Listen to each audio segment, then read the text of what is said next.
Ayan yung boss na laging galit sa Pasko. Palibhasa, mukhang wala namang pamilya. Parang kutsilyo yung bumao ng mga salitang yon sa dibdib ng bilyonaryong sanay sa yaman pero ulila sa pagmamahal. Taon-taon, Pasko na naman. Mag-isa, malamig, walang nag-aabang. Kaya nang imbitahan siya ng kanyang katulong na makipasko sa probinsya, tinanggap niya. Kahit pinamaliit ng iba ang buhay na yon. Pero sa bahay na butas ang bubong at sa tawanan ng mahihirap, may isang bagay na masasakit pa sa lahat ng insulto. Ang lumang litrato, isang mukha, at isang katotohanang magpapatigil sa kanyang paghinga. Mahahanap ang matagal nang hinahanap.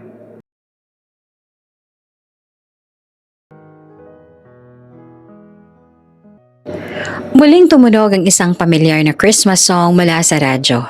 Mahina, nilulunod ng ingay ng city traffic sa labas ng salamin. Have yourself a merry little Christmas. Pinatay ng lalaki ang radyo. Tahimik ang buong condo hotel. Mataas ang palapag. Kitang-kita ang ilaw ng syudad na para bang mga bituing nakakalat sa lupa. Pero kahit gaano karami ang ilaw sa labas, nananatiling malamig ang loob ng silid.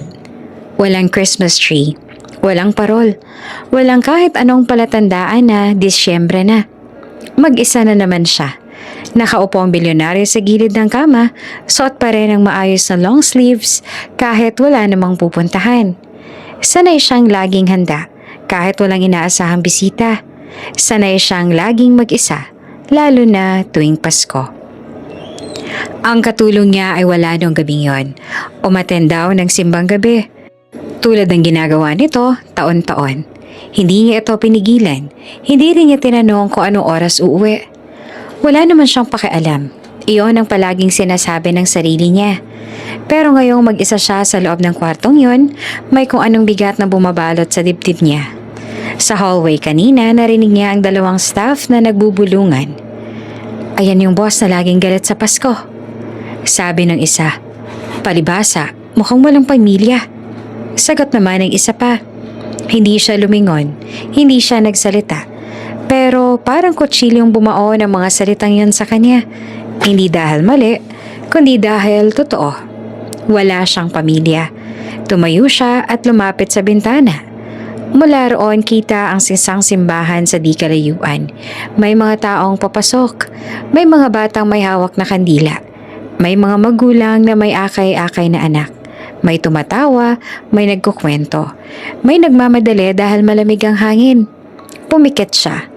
At tulad ng tuwing sasapit ang Disyembre, bumalik ang alaala. 12 taon na ang nakalipas. 12 taon na ang nakalipas. Hindi ganito katahimik ang bahay nila. Bata pa siya noon. Bagets pa ang isip. Mas gusto ang laro kaysa simbahan. Umaga pa lang ng araw na yon, abala na ang buong bahay sa paghahanda. Pasko na kinabukasan. May kaunting handa sa kusina. May mga regalong nakatago sa cabinet. May mga halakhakan sa sala. Ano, sasama ka ba sa amin? Tanong ng nanay niya habang nag-aayos ng damit. Umiling siya, hindi man lang tumingin. Mamaya na, maglalaro muna ako. Anak, Pasko. Sabat ng tatay niya, kahit ngayon lang. Pero matigas ang ulo niya noon. Mas gusto niyang manatili sa kwarto, hawak ang laruan. Walang pakialam sa oras. Ang bunso nilang kapatid, ang maliit niyang sister, ay masayang-masayang nakabihis. Hawak ang kamay ng nanay nila. Kuya, sama ka na. Pakiusap nito na nangingintab ang mga mata. Hindi siya tumingin. Hindi niya alam na iyon na pala ang huling pagkakataon. Lumabas ang parents niya kasama ang kapatid niya. Nasa pintuan pa sila nang marinig niya ang tatay niya. Babalik kami bago mag-Christmas Eve, sabi nito. Maganda ka riyan. Tumango lang siya. Abala pa rin sa nilalaro. Lumipas ang oras. Hapon, gabi. Isa-isang naupos ang kandila sa sala. Dumilim ang paligid. Umupo siya sa hapag.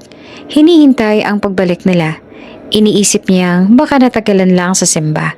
Baka may dinaanan. Hanggang sa mag-alas 9. Mag-isa pa rin siya. Hanggang sa mag-alas 11. May kumatok na sa pinto. Hindi iyon ang tunog na inaasahan niya. Hindi iyon ang boses ng tatay niya. Hindi ang tawa ng nanay niya. Hindi ang maingay na boses ng kapatid niya. 2 pulis ang nasa labas. At isang pangungusap ang tuluyang sumira sa mundo niya. May aksidente raw sa lake. Nahulog ang sasakyan ng magulang niya. Na-recover ang katawan ng nanay at tatay niya, pero ang bunso nilang anak, hindi natagpuan. Muling dumilat ang bilyonaryo. Basang-basa ang noo niya sa pawis kahit malamig ang hangin. Ang kamay niya ay mahigpit na nakakuyom sa gilid ng bintana. 12 taon na ang lumipas, pero parang kahapon lang nangyari ang lahat. Natagpuan ang katawan ng mga magulang niya. Inilibing sila. Iniyakan sila ng iilang kamag-anak. Pero ang kapatid niyang babae, walang kabaong, walang libing, walang kasiguruhan. Hinahanap niya ito taon-taon. Nagbayad siya ng mga tao. Gumastos siya ng milyon. Bawat bakasyon, bawat bakanting oras, laging may iisang tanong sa isip niya. Buhay pa kaya siya? Pero walang sagot. At habang lumilipas ang mga taon, natutunan niyang umiwas. Umiwas sa Pasko, umiwas sa simbahan, umiwas sa kahit anong nagpapaalala sa kanya ng isang pamilyang buo noon. At wasak na ngayon. Kaya tuwing Disyembre, nasa opisina siya o nasa mansyon. Nasa isang hotel na mataas at tahimik, kung saan walang magtatanong kung bakit wala siyang handa, kung bakit wala siyang bisita, kung bakit mag-isa siya. Huminga siya ng malalim at muling tumingin sa syudad. Sa labas, patuloy ang kasiyahan ng mundo. Sa loob, isang lalaking sanay sa yaman, pero ulila sa pagmamahal. Ang muling sinalubong ng Paskong kinamumuhian niya. At hindi niya alam na ito na pala ang huling Paskong mag-isa siya.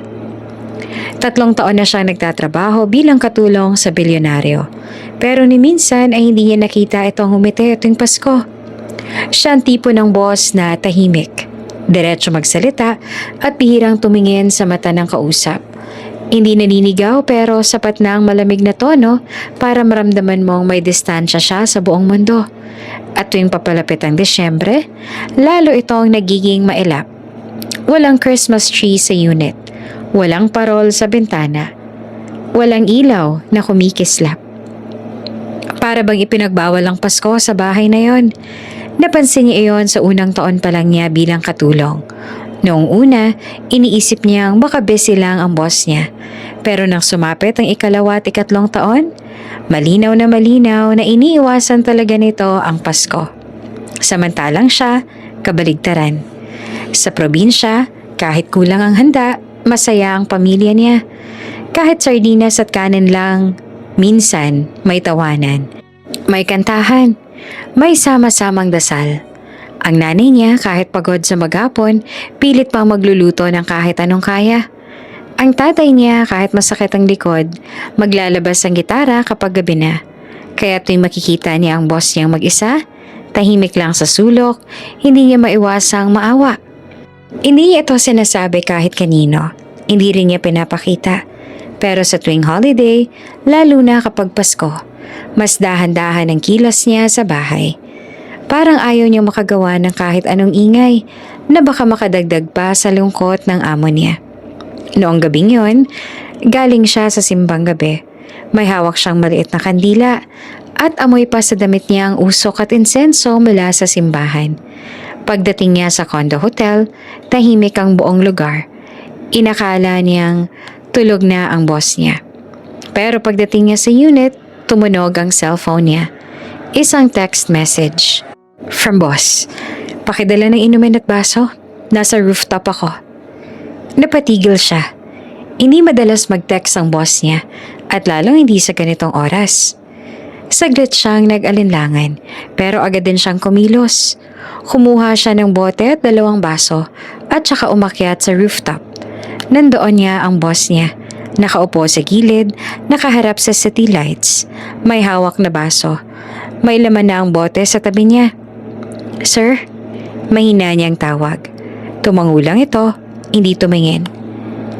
Ilagay mo lang dyan. Sumunod siya tumayo sa di kalayuan. Napansin niyang mapula ang mata ng boss niya. Namamaga. Parang matagal na hindi natutulog. Uminom ulit ang lalaki. Diretso, parang gustong lunurin ang sarili sa alak. Sir, baka sobra na po. Maingat niyang sabi. Tumawa ang boss niya, pero walang saya. Hayaan mo. Maya-maya bumagsak ang boses nito. Parang biglang nawala ng lakas. Alam mo ba kung bakit ayoko ng Pasko? Nanlaki ang mata niya. Hindi siya sanay na kausapin ng ganito ng boss niya. Pero nanatili siyang tahimik. Tuwing Pasko, may nawawala sa akin. Mahinang sabi ng lalaki. Tuwing Pasko, may namamatay ulit. At doon unti-unti nang nagsalita ito. Ikinuwento nito ang magulang, ang aksidente, ang kapatid na hindi natagpuan, ang mga gabing mag-isa, ang mga Paskong walang naghihintay. Habang nagsasalita ang boss niya, unti-unti ring tumulo ang luha nito. Hindi siya humagulgol, tahimik lang, parang pagod na umiyak. Hindi niya namalaya na umiiyak na rin pala siya. Sir, mahina niyang sabi, pasensya na po. Tumango ang lalaki, pilit tumatayo, pero muntik nang matumba. Walang pag-aalinlangan. Inalalayan niya ito. Hinawakan niya ang braso nito, dahan-dahang inalalayan pababa, pabalik sa unit. Pinaupo niya sa sofa. Kumuha siya ng bimpo at tubig. Pinunasan ng noon nito. Sir, pahinga na po kayo, sabi niya. Sumandalang lalaki, pumikit. Kunwari lasing na lasing. Pero alam niya, hindi ito tulog.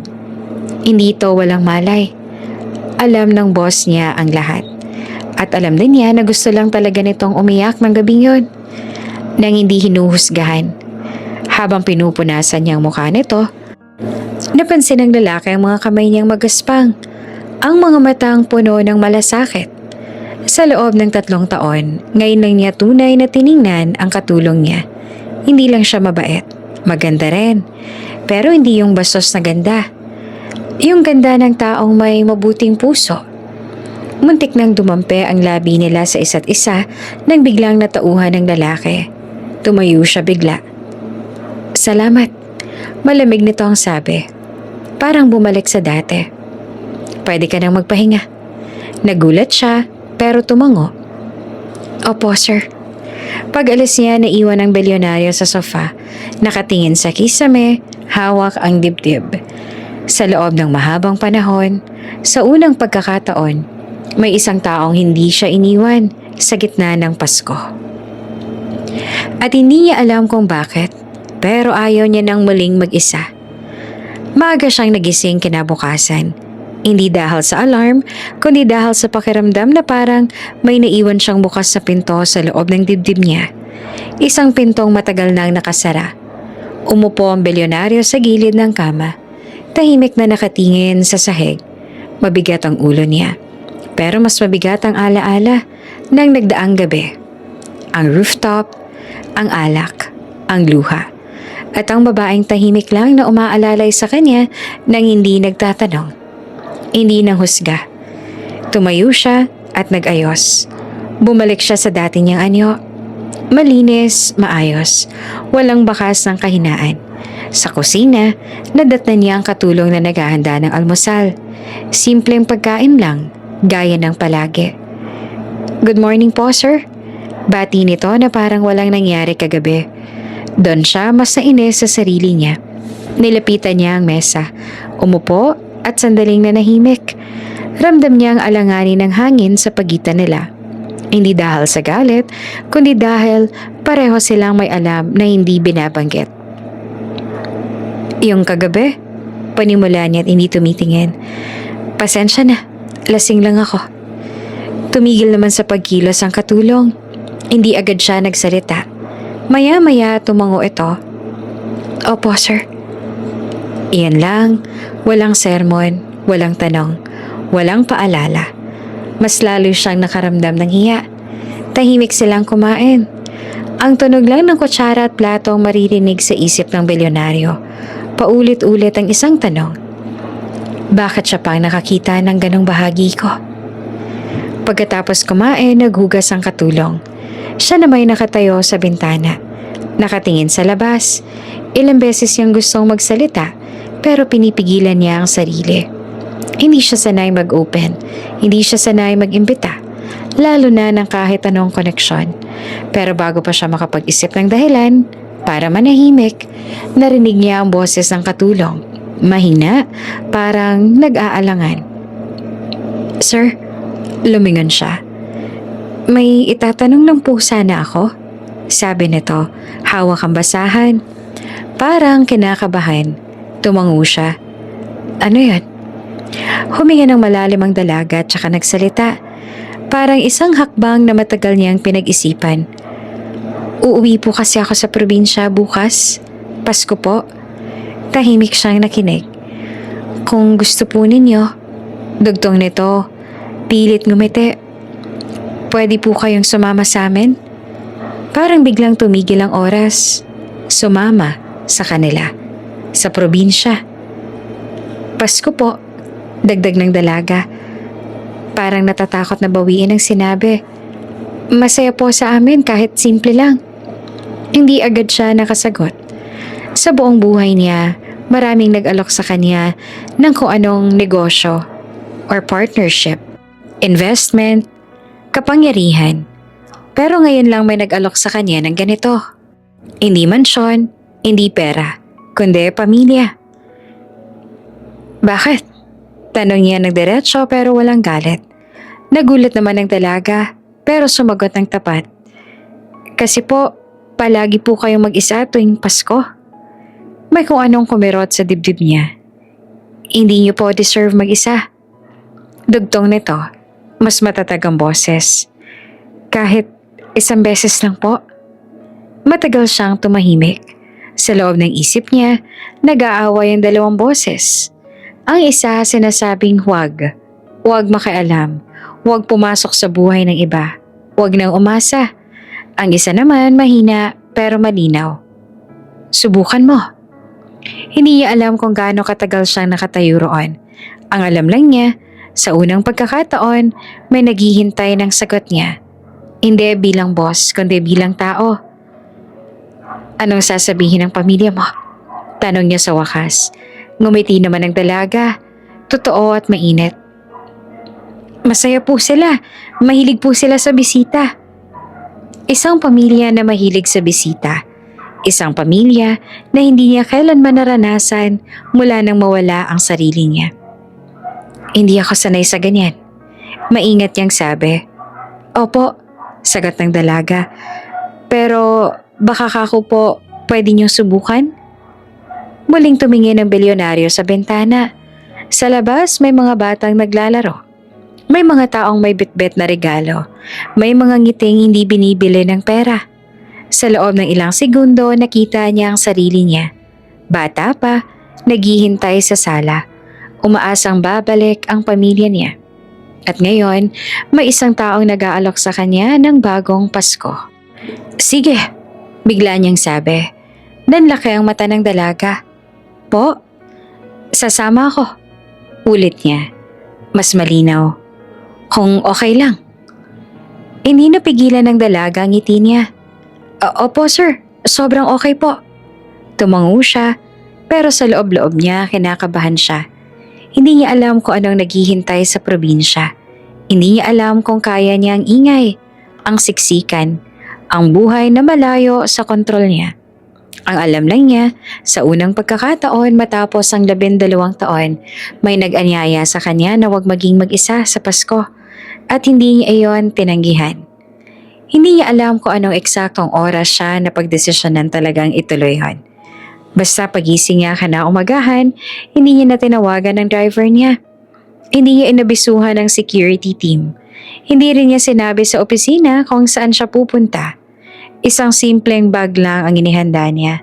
Ilang damit, wallet, cellphone. Walang mamahaling relo. Walang pangnegosyong papel. Parang may parte ng sarili niya na gustong iwan lahat. Kahit sandali lang. Paglabas nila ng kondo, nagulat ang katulong nang makita siyang hawak ang susi ng kotse. Sir, kayo po ang magdadrive? Tanong nito na halatang nag-aalangan. Tumango naman siya. Oo, ayoko may ibang kasama. Hindi na ito umangal. Sumakay lang ito sa tabi niya. Hawak ang maliit na bag na halatang pinag-ipunan ng laman. Tahimik ang biyahe sa simula. Ang makina lang ng kotse at ang mahinang tunog ng radyo ang maririnig. Habang bumabaybay sila palabas ng syudad, unti-unting nababawasan ang ilaw. Ang mga gusali ay napalitan ng mga puno. Ang ingay ay napalitan ng katahimikan. Sa salamin, nakita niya ang refleksyon ng sarili. Hindi ang CEO, hindi ang ambilyonaryo, kundi isang lalaking mukhang pagod. Paminsan-minsan napapatingin siya sa katulong. Tahimik lamang ito, nakatingin sa daan, parang sanay sa mahabang biyahe. May munting ngiti sa labi, hindi dahil sa kanya, kundi dahil sa ideya ng pag-uwi. Malayo pa ba? Tanong niya at sinadyang gawing casual ang tono. Mga 3 oras pa po, sagot nito. Pasensya na po sir, medyo looban kasi. Umiling siya. Ayos lang. Hindi naman niya alam kung bakit ayos lang, pero totoo. Sa unang pagkakataon, hindi siya nagmamadali. Walang meeting, walang deadline, walang taong hinihintay niya, at wala ring taong naghihintay sa kanya. Maliban sa pamilyang hindi pa niya kilala. Habang patuloy ang biyahe, may kung anong gaan sa dibdib niya. Parang may tinatanggal na bigat sa bawat kilometro, palayo sa syudad. Gusto niyang isipin na dahil lang iyon sa katahimikan. Pero alam niyang hindi lang yon. Sir, biglang sabi ng katulong. Kung hindi po kayo komportable, pwede naman po kayong bumalik kahit kailan. Ngumiti siya ng bahagya. Hindi ako bumabalik sa mga desisyong ginawa ko. Nagulat ito, pero hindi na nagsalita.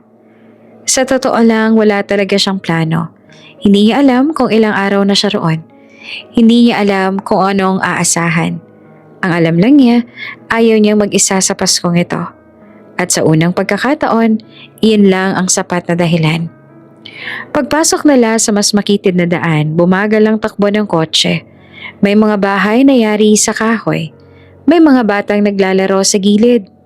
May mga taong kumakaway kahit hindi nila kilala ang mga dumadaan. Hindi sanay ang bilyonaryo sa ganitong tanawin. Sa lugar nila, bihirang may bumati ng walang pakay. Napahinto siya sandali sa gilid ng daan. Sir, may problema po? Tanong ng katulong. Wala, sagot niya. Tinitingnan ko lang. Isang batang lalaki ang lumapit. Kumaway, ngumiti. Hindi niya alam kung paano tutugon. Hindi rin siya bumate. Pero hindi nawala ang ngiti ng bata. Sa pag-andar ulit ng kotse, may kung anong kumirot sa kanya. Hindi sakit, kundi panghihinayang. Ganito pala ang mundo sa labas sa mga pader na itinayo ko. Habang papalapit sila sa probinsya, unti-unti niyang nararamdaman ang kaba. Hindi kaba ng takot, kundi kaba ng isang taong papasok sa isang pamilyang hindi kanya. Sir, maingat na sabi ng katulong. Simple lang po kami. Sana po, okay lang? Tumango siya. Hindi ako naghahanap ng marangya. At doon niya napagtanto, iyon ang unang beses na totoo ang sinabi niyang yon. Sa loob ng maraming taon, hinabol niya ang yaman, ang kontrol, ang katahimikan. Pero sa mahabang biyahe na yon, sa tabi ng isang babaeng hindi niya minamaliit kundi tahimik na hinahangaan, may unti-unting nabubuo sa loob niya. Isang tanong na hindi niya masagot. Paano kung ito pala ang hinahanap ko? Hindi niya pinakita ang emosyon. Sanay siyang itago ang nararamdaman. Pero sa bawat sulip niya sa katulong, sa bawat tawanan ng mga batang nadaanan nila, sa bawat punong dinaanan ng kotse, mas lalo niyang naramdaman na ang desisyong ito, kahit walang plano, ay maaaring magbago ng lahat. At hindi niya iyon pinagsisisihan. Huminto ang kotse sa gilid ng isang makitid na kalsada. Walang gate, walang bakod, walang pangalan sa harap.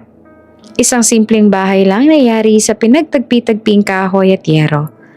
Bago pa man siya tuluyang makababa, napansin na agad ng bilyonaryo ang bubong. May mga bahagi itong kinakalawang at sa isang sulok may malinaw na butas na tinakpan lang ng plastik. Bumaba siya ng sasakyan, dahan-dahan. Sa unang tingin, iyon na ang pinakamaliit na bahay na napasok niya sa buong buhay niya.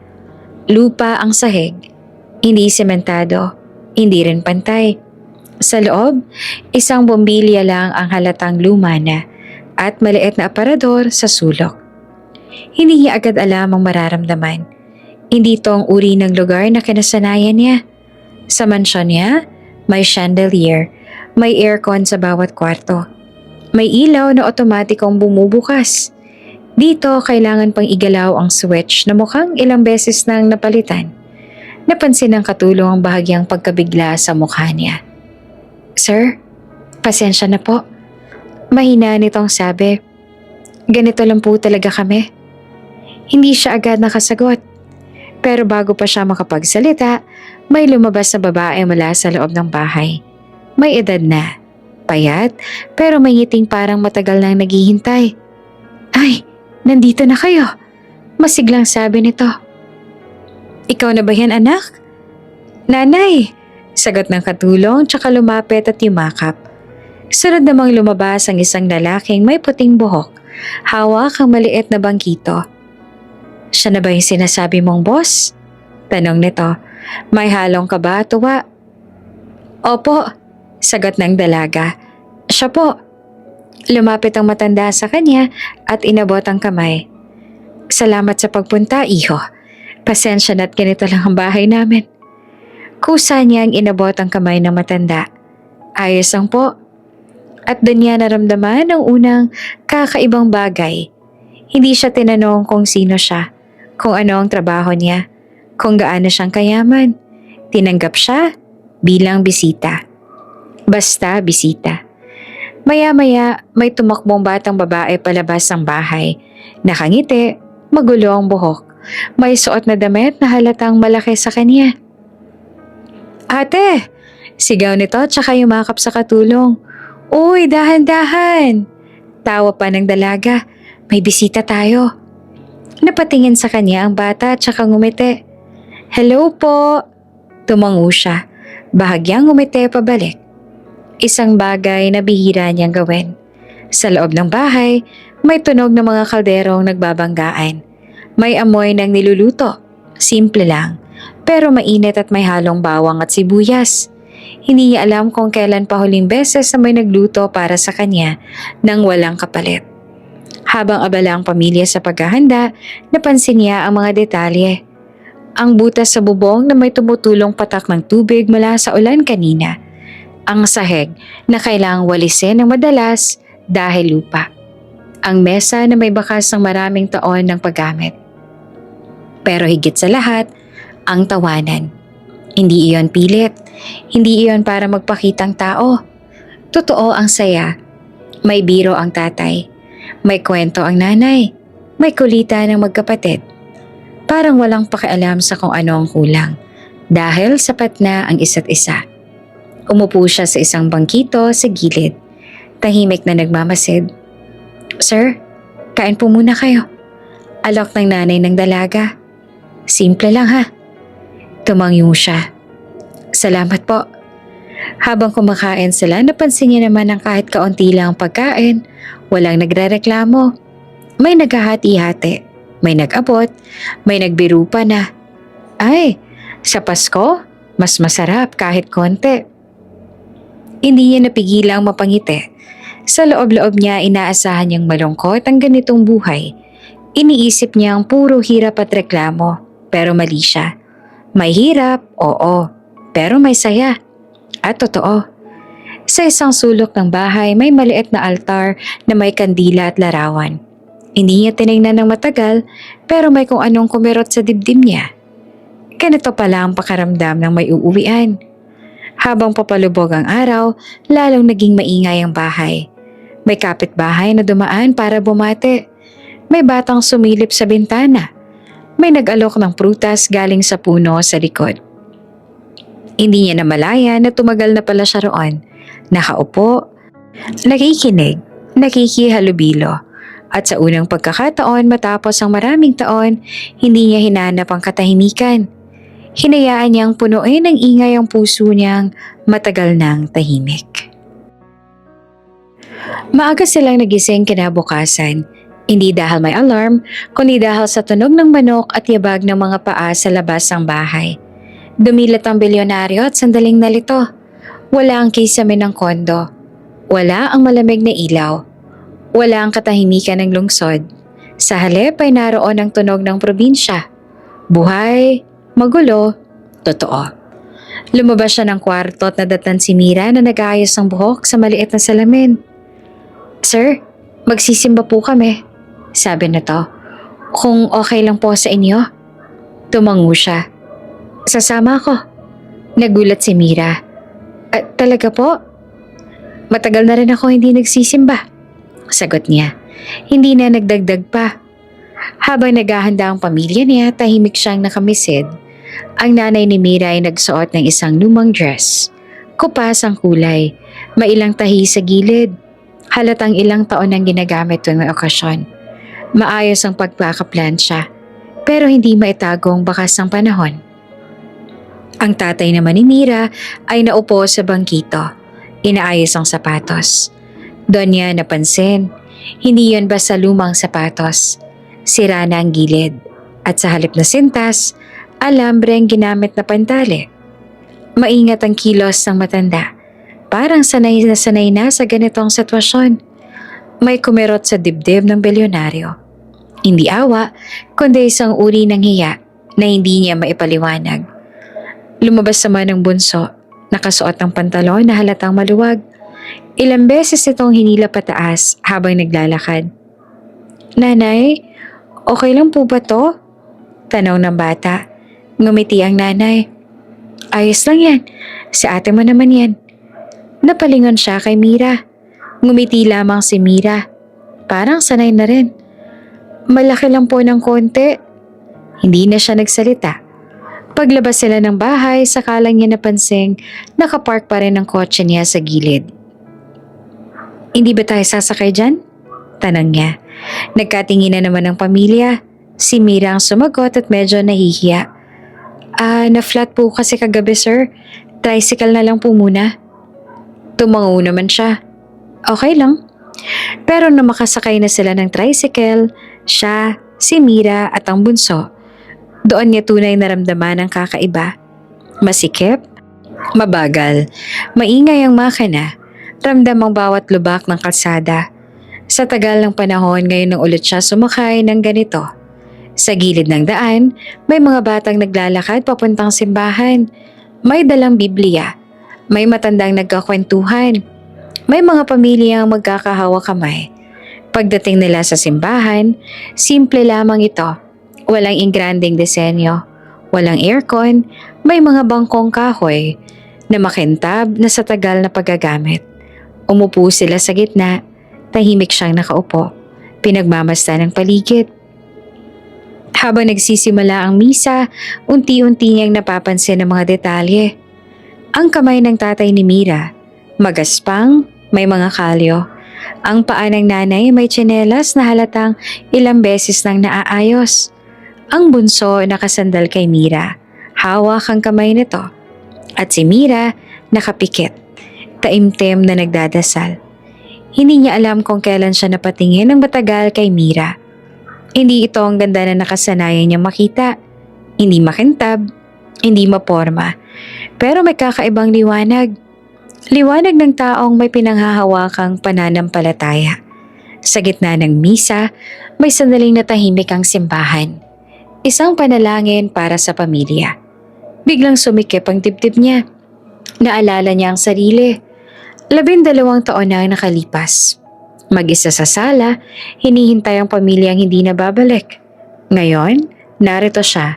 Nakaupo sa tabi ng isang pamilyang hindi kanya, pero tinanggap siya na parang isa sa kanila. Pagkatapos ng misa, may mga lumapit para bumate. "Bisita po ninyo?" tanong ng isang matandang babae kay Mira. Opo, Sagot ni Mira. Boss ko po. Ngumiti naman ang matanda sa kanya. Salamat sa pagsama ha, bihira yan ngayon. Hindi niya alam kung ano ang isasagot. Tumango lang siya. Sa biyahe pa uwi, muling sumakay sila sa tricycle. Mas tahimik na siya ngayon. Ang bawat nakita niya, sapatos, damit, sasakyan, parang unti-unting nag-iwan ng marka sa loob niya. Hindi siya sanay makakita ng ganitong klaseng kakulangan. Pero mas hindi siya sanay makakita ng ganitong klaseng pagtitiis na walang reklamo. Pagdating sa bahay, tumingin siya sa bubong na may butas, sa dingding na manipis, sa sahig na lupa. At sa unang pagkakataon, hindi niya naisip kung paano sila mahirap, kundi kung paano sila nananatiling buo. Pagkatapos ng misa, habang palabas na sila ng simbahan, napansin ng bilyonaryo na may ilang taong palihim na nakatingin sa kanila. May mga bulungan, may mga ngiting may ibig sabihin. Uy, Mira! Tawag ng isang babaeng kapitbahay. Boyfriend mo ba yan? Bigla namang namula si Mira. Hindi po. Mabilis niyang sagot. Halos pabulong. Boss ko po yan. Pero parang walang nakarinig. Bagay kayo. Sabat pa ng isa pa. Tahimik lang siya. Bagay sa'yo. Naramdaman ng bilyonaryong paninigas ang balikat ni Mira. Halatang nahiya ito. Napatingin sa kanya na para bang humihingi ng paumanhin. Pasensya na po, sir. Mahina nitong sabi habang naglalakad sila palayo. Ganun lang po talaga dito. Nagtatanong sila. Tigil sana si Mira para magpaliwanag pa, pero bigla siyang inunahan ng bilyonaryo. Hayaan mo na sila. Napatingin si Mira sa kanya. Po? Kung tingin nila boyfriend mo ko, hayaan mo. Sagot niya na diretso pero kalmado. Hindi naman kailangang ipaliwanag ang lahat. Nanlaki ang mata ni Mira. Pero sir, baka po isipin nila. Hayaan mo silang isipin. Ulit niya na mas mahina na ang boses. Wala namang masama. Hindi agad nakasagot si Mira. Nakayuko lang siya. Pilit tinatago ang ngiting ayaw mawala. Ramdam niya ang init sa pisngi niya. Pati ang kakaibang tibok ng dibdib niya. Pasensya na po talaga. Ulit ni Mira na mas mahina. Ayoko pong mapahiya kayo. Saglit siyang huminto sa paglalakad at tumingin kay Mira. Hindi bilang boss, hindi bilang bilyonaryo, kundi bilang isang taong ayaw nang mag-isa. Hindi ako napahiya, sagot niya. Okay lang ako. Tahimik silang naglakad pa uwi. Pero sa bawat hakbang, mas lalong naramdaman ni Mira ang kaba at kilig na hindi niya maipaliwanag. At sa unang pagkakataon, napansin ng bilyonaryo na mas magaan ang dibdib niya.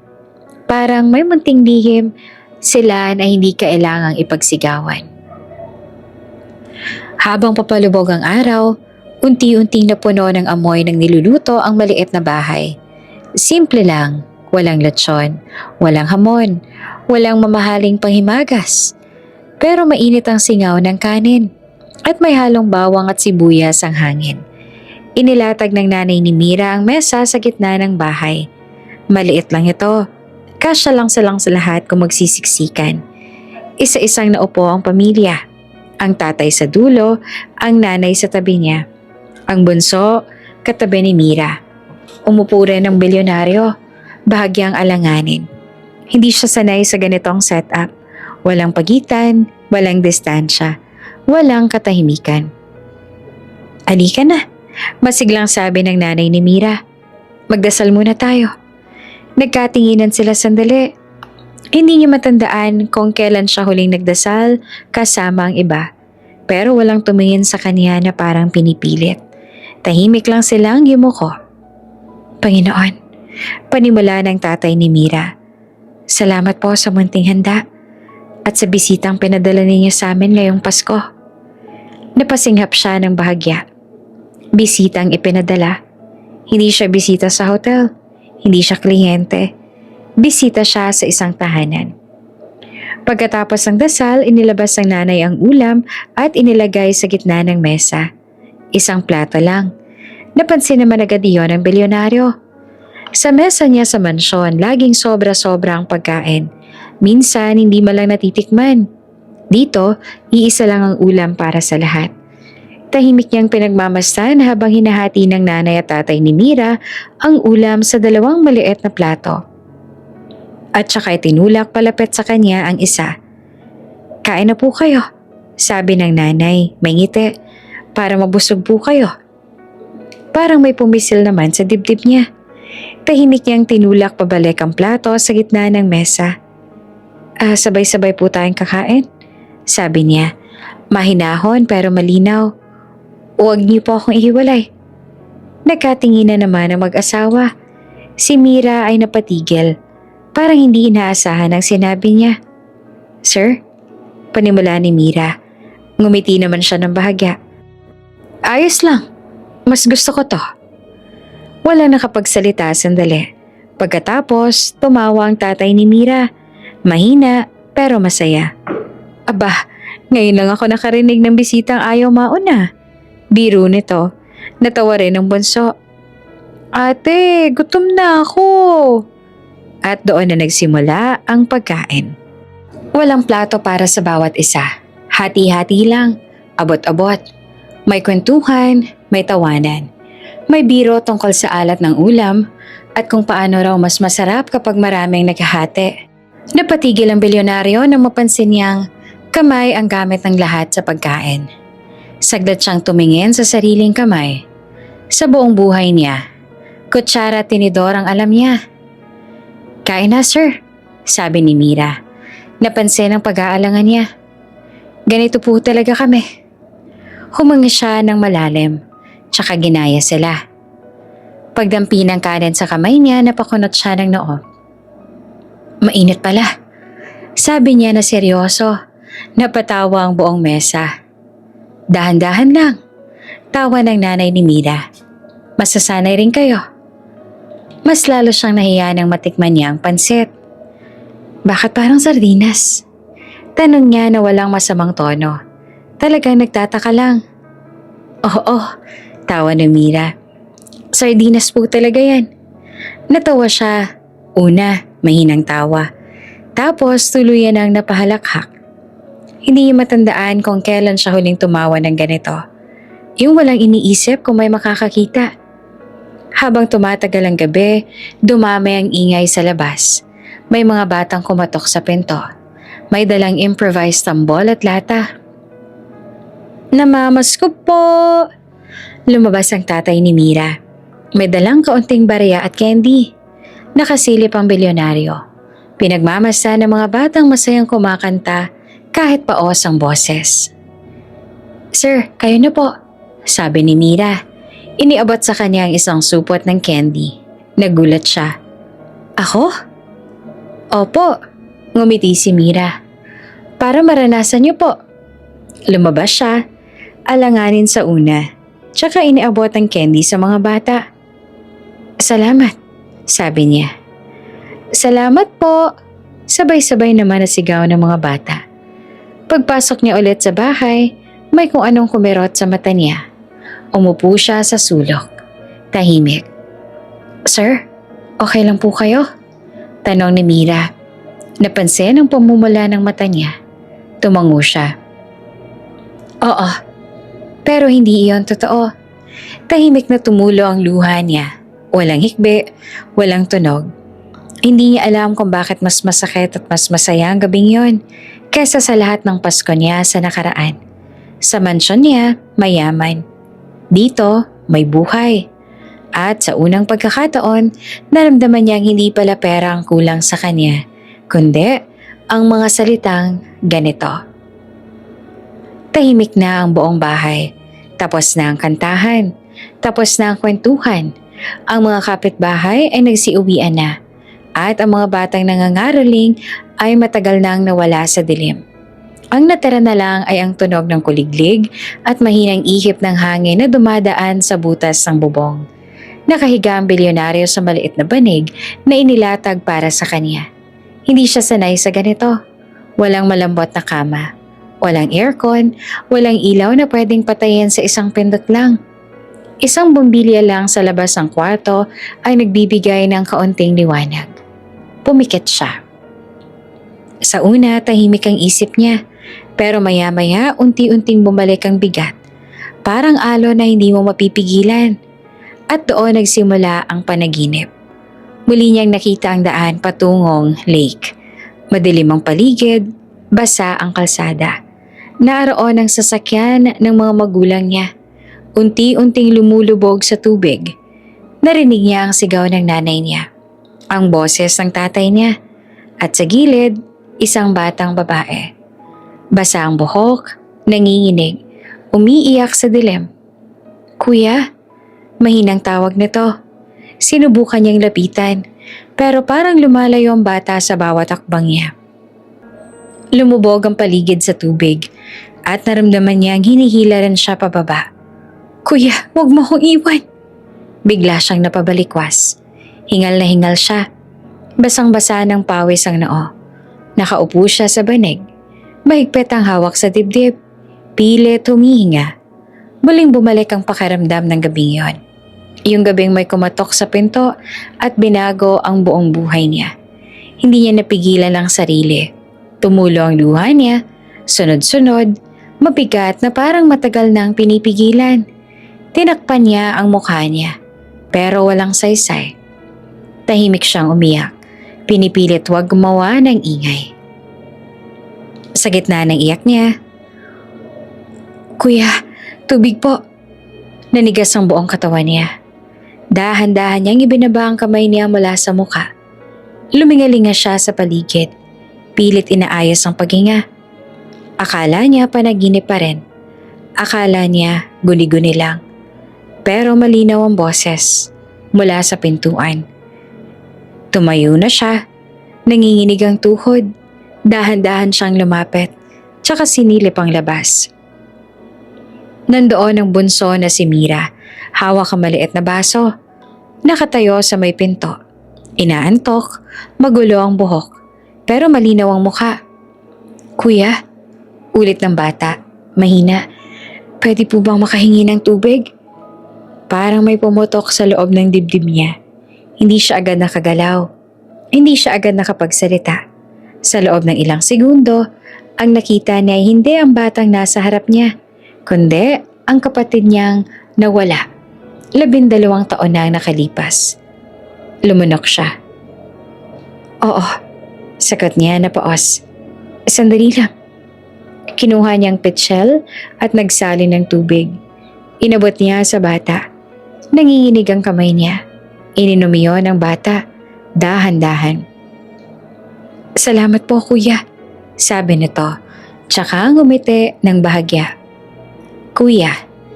Hindi niya maalala kung kailan siya huling tinawag ng ganon. Nang bumalik ang bata sa kwarto, nananatili siyang nakatayo roon. Nakatingin lang sa pader, sa dilim, sa kisame na may bahagyang siwang kung saan pumapasok ang malamig na hangin. Kung buhay man ang kapatid ko. Napaupo siya sa bangkito. Inaalala niya ang edad ng kapatid niya na nawala. Maliit pa. Kung buhay man ito ngayon. Halos kaedad na ng batang kanila lang humingi ng tubig. Kinilabutan siya. Hindi dahil sa takot, kundi dahil sa posibilidad. Sa loob ng maraming taon, hinanap niya ang kapatid niya sa mga papel, sa litrato, sa mga listahan ng nawawala. Pero ngayong gabi, sa isang bahay na hindi niya inaasahang puntahan, may isang batang tumawag sa kanya ng kuya at muling binuksan ang sugat na akala niya ay sanay na siyang dalhin. Humiga siyang muli, pero hindi na siya pumikit. Sa labas, narinig niya ang mahinang boses ni Mira na kinakausap ang bunso. May lambing, may pag-aalaga, may buhay. At sa unang pagkakataon matapos ang 12 taon, isang tanong ang gumulo sa isip niya. Hindi bilang bilyonaryo, kundi bilang kapatid. Paano kung mas malapit pala kaysa sa inaakala ko? Madilim pa nang magising ang buong bahay sa isang sigaw. "Ah, masakit ang dibdib ko." Napabalik ko si Mira mula sa pagkakahiga. Tumakbo siya palabas ang kwarto at nadatnan ng tatay niya na nakaupo sa bangkito. Hawak ang dibdib. Namumutla ang mukha at basang-basa ng pawis ang noo. Tay? Sigaw na Mira. Nanginginig ang boses. Anong nangyayari sa'yo? Hindi naman agad makasagot ang matanda. Pilit lang humihinga. Para bang bawat hinga ay may kaakibat na sakit. Lumabas din ang nanay niya, halatang naguguluhan at takot. Diyos ko, sabi nito na nanginginig ang kamay. Anong gagawin natin? Bago pa tuluyang magpanik ang lahat, lumabas ang bilyonaryo mula sa kwarto. Gising na siya. Parang may naramdaman na siyang hindi tama kahit bago pa ang sigaw. Isang tingin lang sa matanda, alam na niya. Atake sa puso. Sabi niya at diretso pero kalmado. Kailangan natin siyang madala sa ospital ngayon na. Pero paano? Panimula ng nanay ni Mira. Nangingilid ang luha. Hindi na siya naghintay ng sagot. Lumapit siya sa tatay ni Mira at maingat na binuhat ito. Parang walang bigat. Nagulat si Mira. Sir, ako na lang po. Wag. Putol niya. Ako na. Mabilis silang lumabas ang bahay. Sa labas, nagising na ang ilang kapitbahay. Nagtataka sa ingay. May nag-alok ng tulong. May nagmungkahi ng tricycle. Pero umiling ang bilyonaryo. Kotse, sabi niya. Sa akin. Hindi na nagtanong si Mira. Sumakay sila agad. Ang tatay niya sa likod, hawak-hawak ang dibdib. Ang nanay niya naman ay katabi, umiiyak na hindi mapigilan. Si Mira ay nakaupo sa harap, nanginginig ang kamay, paulit-ulit na nagdarasal sa isip. Habang minamaneho ng bilyonaryo ang kotse, ramdamang bilis. Pero hindi pa dalos-dalos, kontrolado. Parang sanay na sa mga emergency, pero ngayon, mas personal. Sir, mahina si Mira. Pilit pinipigilan ng luha. Pasensya na po kayo, nadamay pa po kayo. Hindi siya lumingon. Walang pasensya, pamilya mo yan. Parang may tumama sa dibdib ni Mira sa salitang pamilya. Pagdating sa ospital, agad nilang sinugod ang matanda sa emergency room. May mga nurse na sumalubong. May doktor na nagtanong. Bago pa man makapagsalita si Mira, nauna na ang bilyonaryo. Ako ang sasagot, sabi niya. Lahat. Nagulat ang nurse. Kayo po ang... Ako, ulit niya, nang walang pagdadalawang isip. Habang dinadala ang tatay ni Mira sa loob, napaupo si Mira sa bangko sa labas. Umiiyak siya ng tuluyan, hindi na napigilan. Ang nanay niya ay hawak-hawak ang rosaryo, paulit-ulit ang dasal. Umupo ang bilyonaryo sa tabi ni Mira. Hindi siya sanay sa ganitong sitwasyon, pero hindi rin siya umatras. Ayos lang, sabi niya na mahinahon. Andito tayo. Lumipas ang mga minuto na parang oras. Walang nagsasalita. Ang tanging maririnig lang ay ang yabag ng mga paa at tunog ng makina sa loob ng ospital. Sa isip ni Mira, bumabalik ang lahat ng takot. Paano kung mawala ang tatay niya? Paano ang nanay niya? Paano ang bunso? Maya-maya lumabas ang doktor. Naagapan po, sabi nito. Buti na lang at nadala agad. Kailangan lang pong i-monitor. Parang nabunutan ng tinik si Mira. Napahagulgol siya. Humawak sa braso ng bilyonaryo nang hindi namamalayan. Salamat po, sabi niya. Halos hindi na marinig. Hindi ko po alam kung paano namin kayo babayaran. Mahinang umiling ang lalaki. Hindi kailangang bayaran.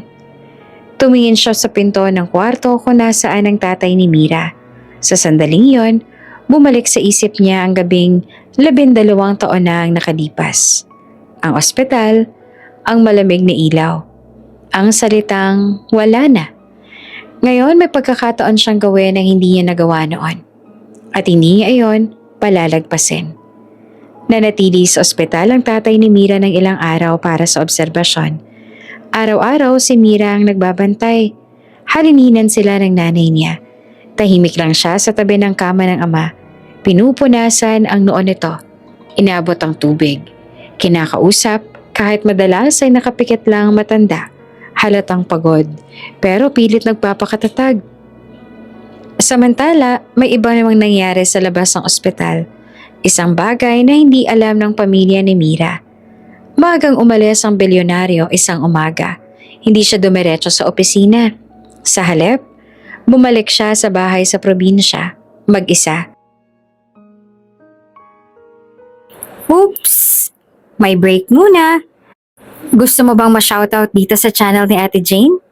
Mag-comment lang ng lesson you learned from the latest story uploaded. Dahil pipili kami ng isang best comment of the day para i-shoutout sa susunod na upload. Kaya huwag kalimutang mag-iwan ng lesson you learned after you watch this video. Maraming salamat! Shoutout nga pala kina Anneli Lovije, Sonia Jara Vlog from Genova, Italy, at Raquel Person from Sweden. Sa ating mga taga-subaybay, maligayang Pasko po! Paki-comment na rin sa baba kung saan kayo magse-celebrate ng Pasko at nang ma-shoutout ko kayo sa mga susunod pa nating mga kwento. Maraming salamat sa pakikinig!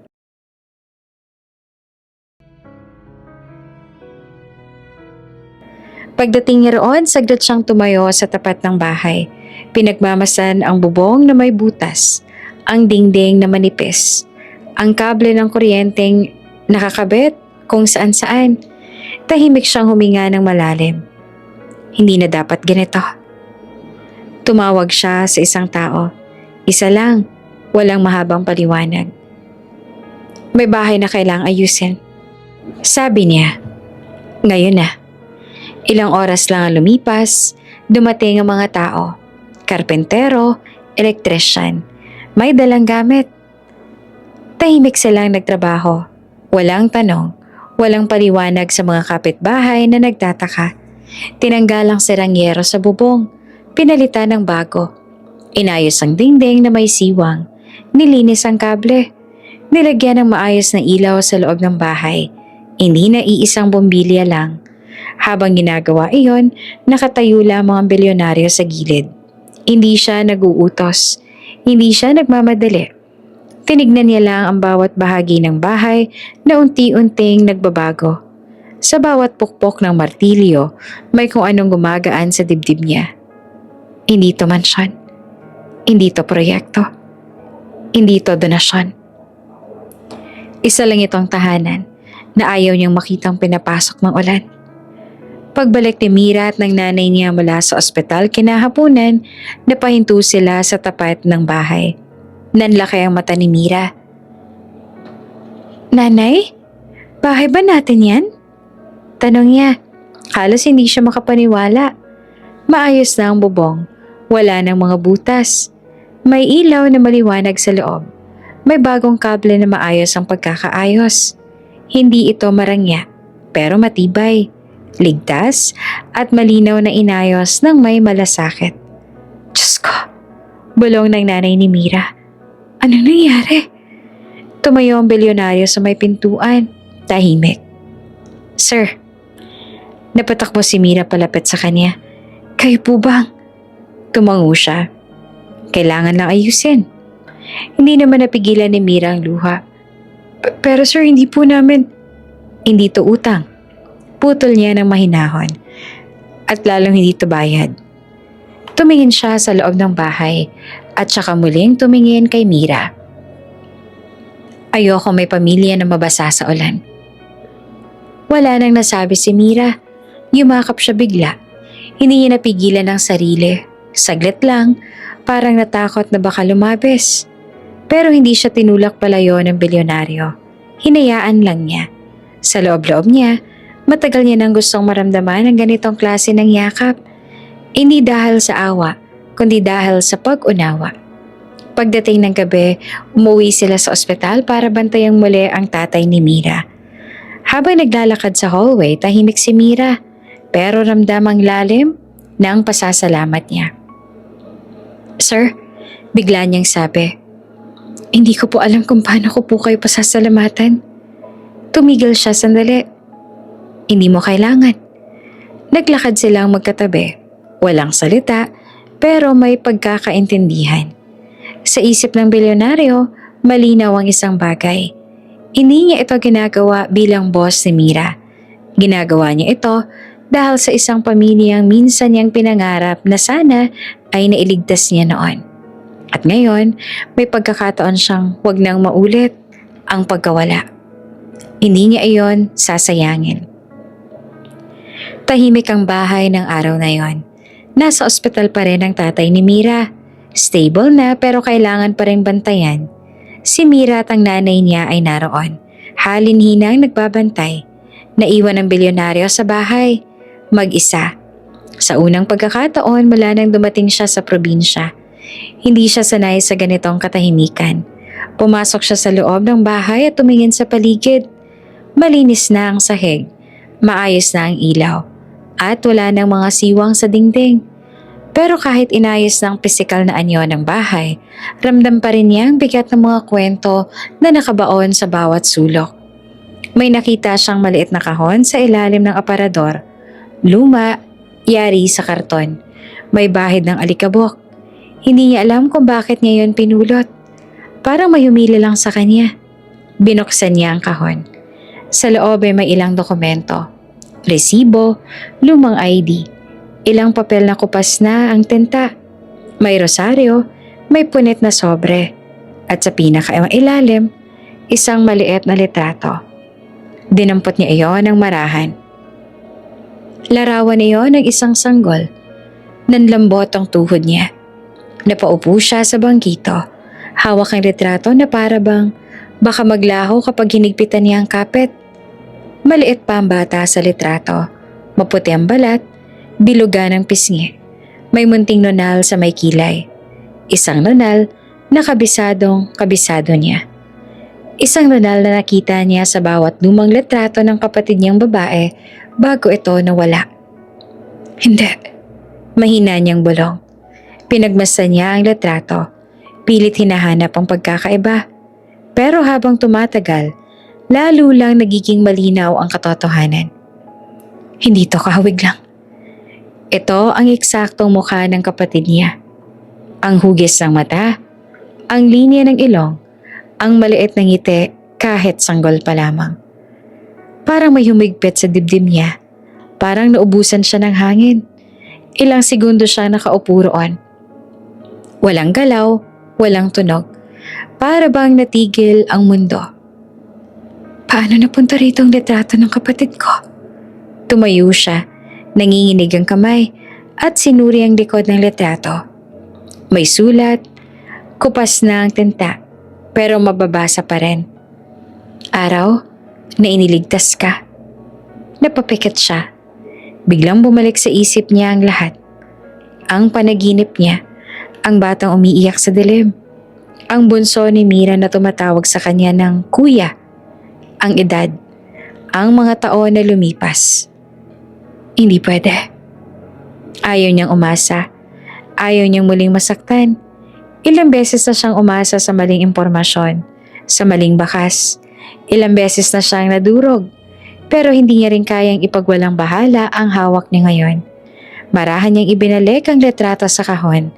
Isinara ito, parang sinasarado rin ang takot na bumubukas sa loob niya. Umupo siya sa sofa, hawak ang ulo. Kung totoo to, mahina niyang sabi sa sarili.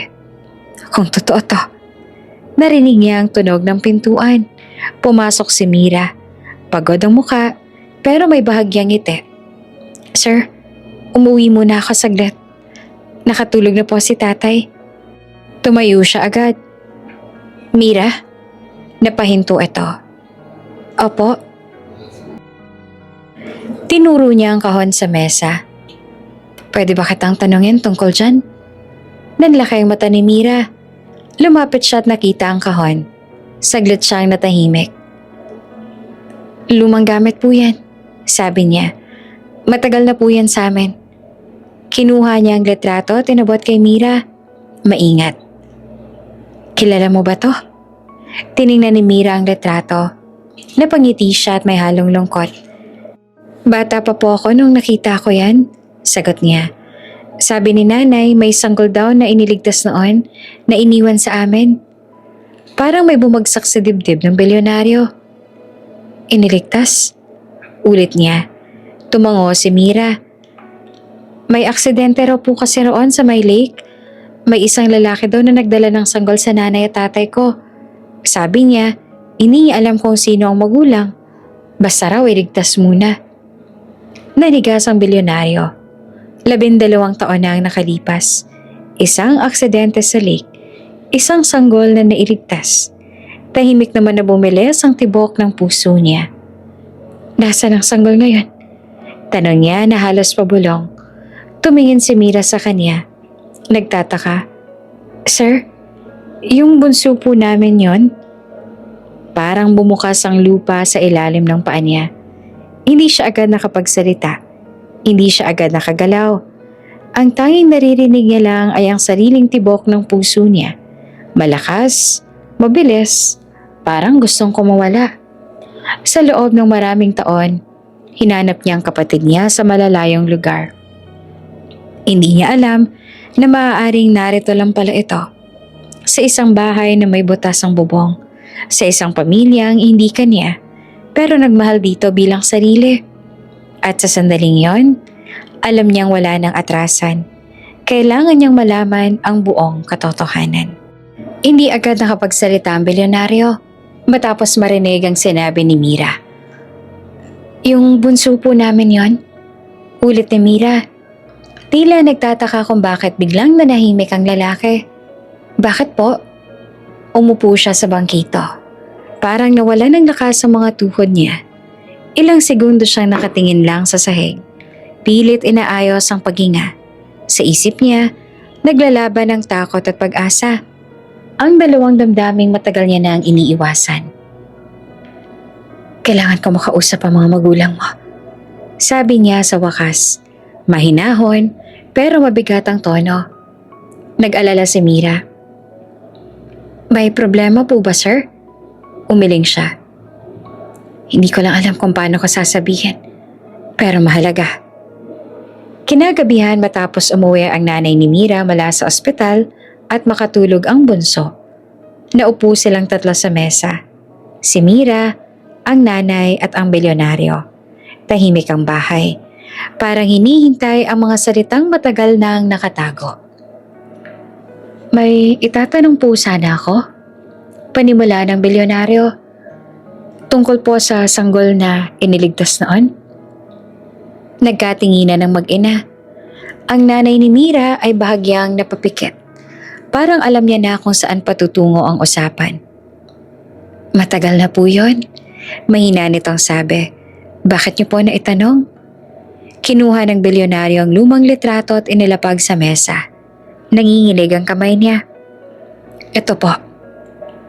Kapatid ko. Sabi niya na halos pabulong. Matagal na namin siyang hinahanap.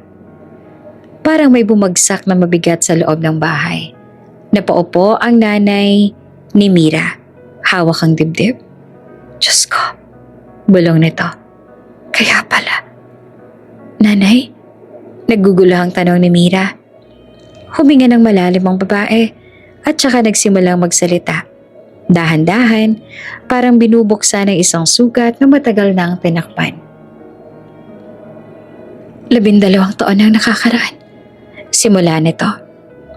Gabi rin noon. May kumatok sa pinto namin. Isang lalaking basang-basa. Nanginginig at may bitbit na sanggol. Napatingin ang bilyonaryo. Tutok na tutok sa bawat salita. Sabi niya may aksidente daw sa lake. Hindi niya alam kung nasa ng mga magulang ng bata. Wala raw oras mag-isip, kailangan lang iligtas. Napaluha ang babae. Iniwan niya ang sanggol sa amin. Umalis siya kaagad. Hindi na namin siya nakita. Tinanong po ba ninyo kung sinong mga magulang? Tanong ng bilyonaryo. Pilit pinipigil ang emosyon. Umiling ang babae. Wala na pong oras. At wala na rin kaming paraan noon para maghanap. Mahirap lang kami. Wala kaming koneksyon. Ang alam lang namin, may batang kailangang alagaan. Tahimik na umiyak si Mira. Inilagaan po namin siya. Dugtong ng nanay niya. Pinalaki bilang sariling amin. Minahal namin. Hindi namin inisip na may naghahanap pala. Tumango ang bilyonaryo. Hindi po namin natagpuan ang katawan ng kapatid ko, sabi niya. Kaya hindi kami tumigil sa pag-asa. Nagkatinginan sila. Walang galit sa mga mata ng lalaki. Pagod lang. Pagod na umasa. Pagod na maghanap. Kung alam lang po namin, umiiyak na sabi ng nanay ni Mira. Hindi namin siya itatago. Hindi namin siya ipagkakait. Hindi niyo po siya tinago, sagot niya agad. Iniligtas niyo po siya. Tumahimik ang lahat. Sa loob ng ilang segundo, parang huminto ang mundo. Parang may nabuong katotohanan na masyadong malaki para agad tanggapin. Sir, mahinang sabi ni Mira. Ibig po bang sabihin? Hindi niya agad masabi ang salita. Tumango ang bilyonaryo, nangingilid ang luha. Posible, sagot niya. Pero kailangan pa natin makasiguro. Kinabukasan, bumisita sila sa ospital para kamustahin ang tatay ni Mira. Doon, habang nakaupo sa tabi ng kama ng matanda, muling inulit ng bilyonaryo ang tanong. Tahimik na tumango ang tatay ni Mira. Totoo, mahina nitong sabi. Naalala ko ang gabing yan. Basang-basa ang sanggol. Nanginginig. Hindi namin alam kung sino ang magulang. Pero hindi namin kayang pabayaan. Humigpit ang hawak ng bilyonaryo sa gilid ng kama. Salamat po, sabi niya na buong puso. Kung hindi po dahil sa inyo. Hindi niya na tinapos ang pangungusap. Paglabas sila ng kwarto, tahimik silang naglakad ni Mira sa hallway. Halatang mabigat ang iniisip ng dalaga. Sir, tanong nito. Kung sakali pong totoo, huminto siya at hinarap si Mira. Walang magbabago sa pagtingin ko sa inyo. Sabi niya, kung ano man ang mangyari, utang ko sa pamilya mo ang buhay ng kapatid ko. Napaiyak si Mira. Natakot po ako, amin niya. Baka mawala siya sa amin. Huminga ng malalim ang bilyonaryo. Hindi ko siya kukunin sa inyo, sabi niya ng tapat. Gusto ko lang ang katotohanan. Sa unang pagkakataon, naniwala si Mira sa kanya. Hindi bilang boss, kundi bilang kapatid na matagal na ang nawawala. At sa gabing iyon, sa isang bahay na minsang butas ang bubong, unti-unting lumilinaw ang isang katotohanang kayang magwasak o magbuo ng isang pamilya. Hindi naging madali ang mga sumunod na araw. Tahimik ang bahay, pero ramdamang bigat ng hinihintay na sagot. May mga sandaling nagkukulong ang bilyonaryo sa kwarto, nakaupo sa gilid ng kama. Hawak ang cellphone pero hindi makatawag. Sa bawat segundo may tanong sa isip niya na ayaw niyang bigkasin. Paano kung hindi totoo? Si Mira naman pilit ang ngiti sa tuwing magkakasalubong sila. Sa likod ng katahimikan niya, naroon ang takot. Takot na baka magbago ang lahat kapag lumabas na ang katotohanan. Takot na baka mawala sa kanila ang bunso. Dinala nila ang bata sa isang klinika sa pinakamalapit na bayan. Tahimik lang ang bunso. Hawak ang kamay ni Mira. Ate, bakit po tayo nandito? Tanong ng bata. Check up lang. Sagot naman ni Mira. Pilit na kalmado. Hindi na sila nagpaligoy-ligoy pa. Isang blood sample, ilang papeles, ilang perma, at isang tanong na matagal nang gustong sagutin ng bilyonaryo. Habang hinihintay ang resulta, bumalik sila sa bahay. Dumaan ang Pasko at Bagong Taon na parang panaginip. May saya, pero may kaba. Tuwing titingin ng bilyonaryo sa bunso, may kirot at pag-asa sa dibdib niya. Tuwing tatawag sa kanyang opisina, hindi niya sinasagot. Mas mahalaga ang hinihintay niya ngayon. Dumating ang araw ng resulta. Magkasama silang bumalik sa klinika. Ang bilyonaryo, si Mira, ang nanay at tatay niya. Tahimik ang lahat. Kahit ang hangin ay parang nag-aabang. Lumabas ang doktor, may hawak na envelope. Sir, sabi nito, nakuha na po ang resulta. Tumayo ang bilyonaryo. Ramdam niya ang panginginig ng tuhod niya. Ilang beses na siyang humarap sa malalaking desisyon sa negosyo. Pero wala ni isa ang kasing bigat nito. Binuksan ng doktor ang papel at tumingin sa kanya. Positive, sabi nito. Magkapatid po kayo. Parang gumuho ang mundo niya. Hindi siya agad nakapagsalita. Hindi siya agad nakagalaw. Ang tanging naramdaman niya ay ang init ng luha na biglang pumatak sa pisngi niya. Sunod-sunod, walang pigil. Lumapit siya sa bata. Lumuhod sa harap nito. Nanginginig ang kamay niya habang hinahaplos ang ulo ng bunso. Hindi ka nawala. Bulong niya na halos hindi marinig. Natagpuan na rin kita. Kuya? Tanong ng bata na naguguluhan pero hindi takot. Tumango siya, umiiyak. Oo, kuya mo ako. Napahagulgol si Mira. Tinakpan niya ang bibig niya, pilit pigilan ng iyak pero wala na siyang magawa. Ang nanay at tatay niya ay nagyakapan. May luha, may lungkot, may ginawa. Lumapit ang tatay ni Mira sa bilyonaryo. Kung kailangan niya siyang kunin, panimula nito. Nanginginig ang boses. Agad naman siyang umiling. Hindi, sagot niya na matatag. Hindi ko siya kukunin. Kapatid ko siya. Pero anak niya rin siya. Napaupo ang tatay, napahagulgol. Salamat. Sa labas ng klinika, tumigil ang bilyonaryo at huminga ng malalim. Sa loob ng 12 taon, ngayon lang siya nakaramdam ng ganitong klase ng pagod. Yung pagod na may kapalit na kapayapaan. Lumapit si Mira sa kanya. Sir, mahina nitong sabi. Hindi ko po alam kung anong sasabihin. Tumingin siya kay Mira, sa babaeng tahimik na nagbukas ng pinto ng buhay niya nang hindi niya namamalayan. Salamat, sagot niya. Sa lahat. Umiling si Mira, umiiyak pa rin.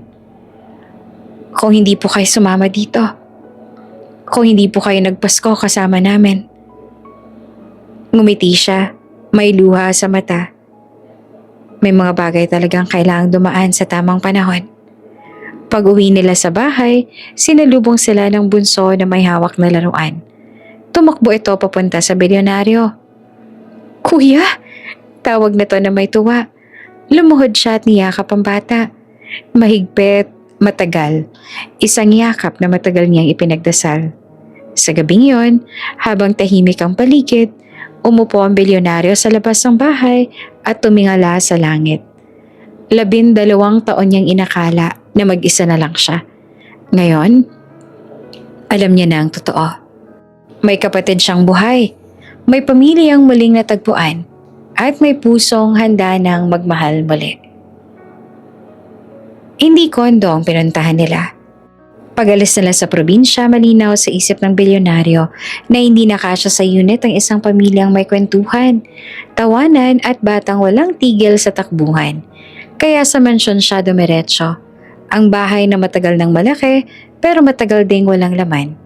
Pagdating nila, bumukas ang malalaking pinto at sinulubong sila ng katahimikan. Pero hindi iyon nagtagal. Ate, ang laki! Bulong ng bunso at napatingala sa kisame. Ngumiti naman ang bilyonaryo. Pwede ka mag-ingay dito, walang magagalit. Parang iyon lang ang hudyat. Tumakbo ang bata sa hallway, tumatawa, sumisilip sa bawat pinto. Napahinto ang bilyonaryo at napangiti. Noon lang ulit may tunog na paa sa loob ng bahay na yon. Habang inaayos sa mga kasambahay ang mga gamit, dahan-dahang napuno ng buhay ang mansyon. Ang nanay ni Mira ay nahihiya. Paulit-ulit na nagsasabing, ay, ang laki naman. Habang ang tatay niya naman ay tahimik na nagmamasid. Parang nag-iingat na huwag makabasag ng kahit na ano. Dito na po ba talaga kami? Tanong ng nanay ni Mira. Tumango ang bilyonaryo. Oo, para magkakasama. Sa sala na upo si Mira. Tahimik, pinagmamasdan ng paligid. Lumapit ang bilyonaryo at naupo sa tabi niya. Hindi ka ba komportable? Tanong niya. Ngumiti si Mira. Komportable po. Naninibago lang. Sa akin din. Sagot niya. Pero gusto ko. Kinabukasan, unang umaga sa mansyon sa New Year ang hinahandaan. Walang ingranding handa pero may plano. May listahan ng bibilhin. May tanong kung anong lulutuin.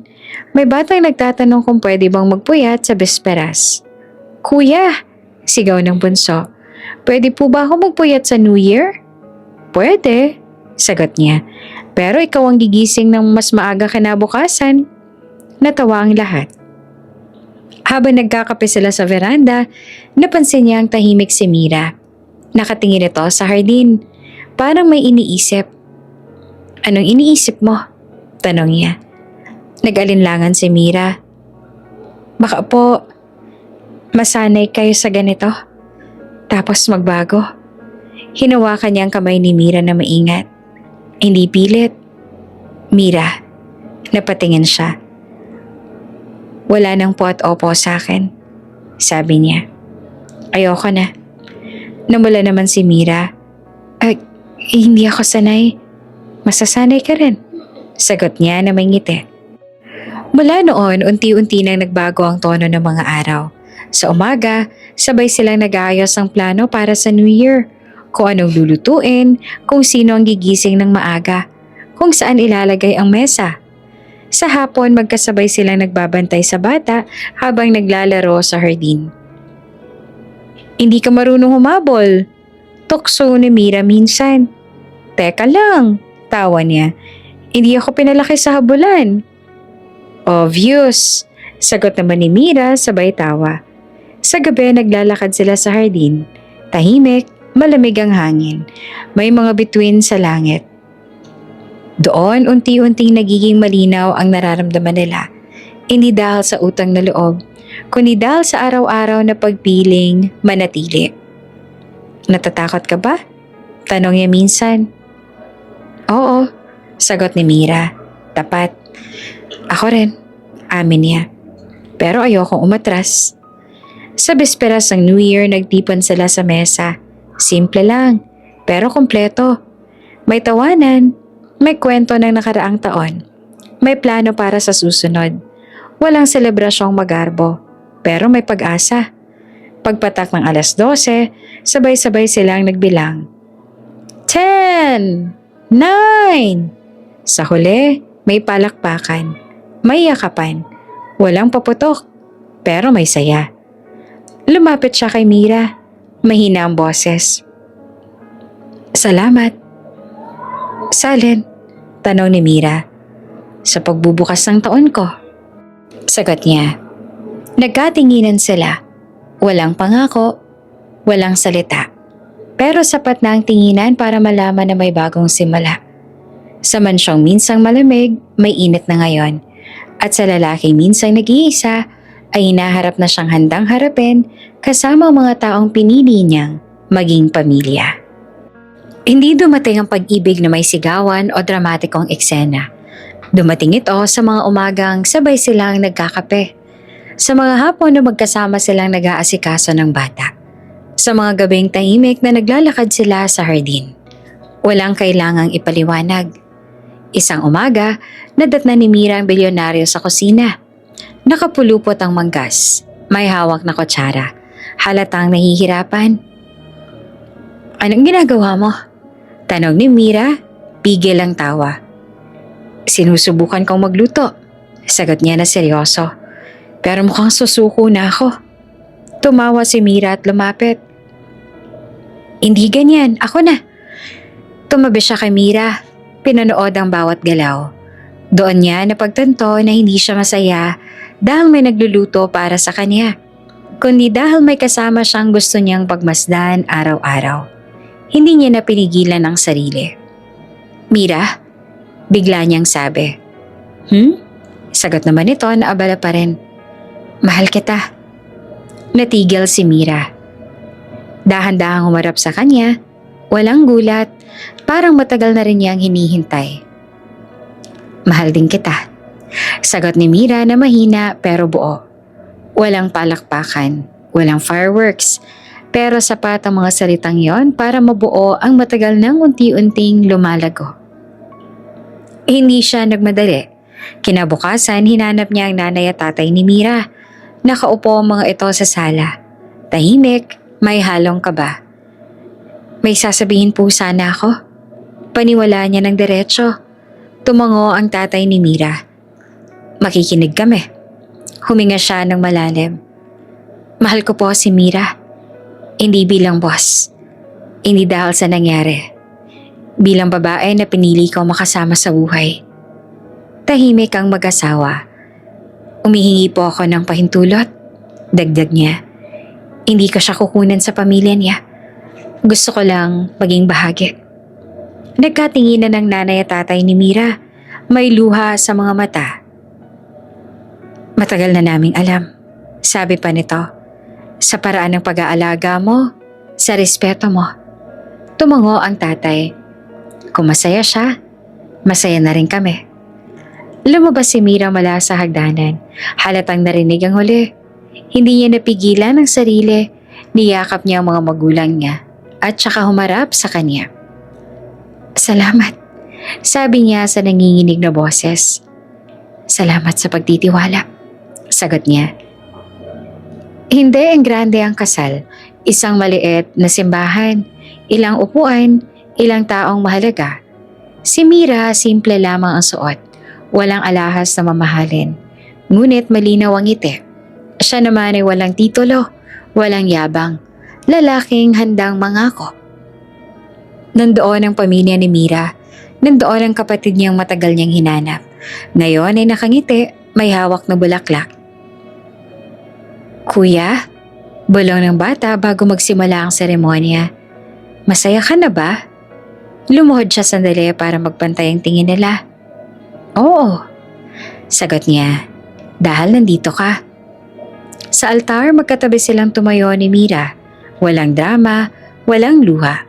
Hanggang sa dumating ang sandaling kailangan na nilang magsabi ng pangako. Pipiliin kita, sabi niya, araw-araw. Hindi dahil kailangan, kundi dahil gusto ko. Pipiliin din kita, sagot ni Mira.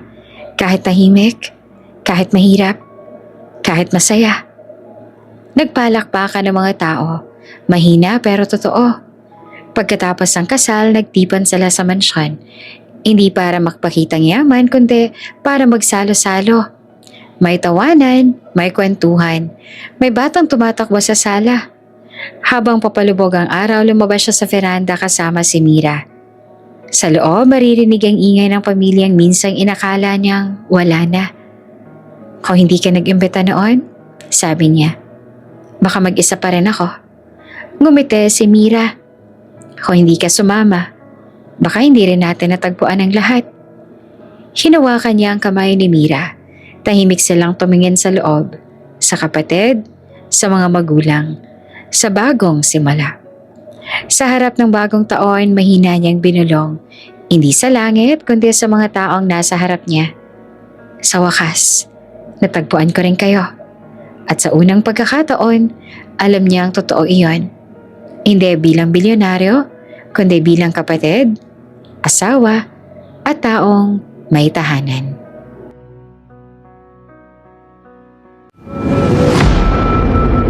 Kung bago ka pa lang sa channel na ito, Ate Jane TV, huwag kalimutang pindutin ang notification bell and subscribe button.